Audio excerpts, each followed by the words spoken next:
काळी दौलत येथे कापसाच्या गोडाऊनला आग, 35 क्विंटल कापूस जळून खाक। महागाव तालुक्यातील काळी दौलत येथील बसस्थानकावर असलेल्या कापूस गोडाऊनला शॉर्ट सर्किटमुळे आग लागल्याची घटना आज दिनांक 10 फेब्रुवारी रोजी दुपारी 1:30 वाजताच्या सुमारास घडली।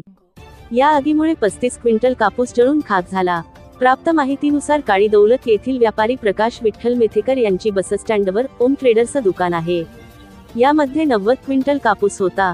सोमवारी दुपारी शॉर्ट सर्किटमुळे कापसाला आग लागली। काही वेळातच आगीने रौद्ररूप धारण केले।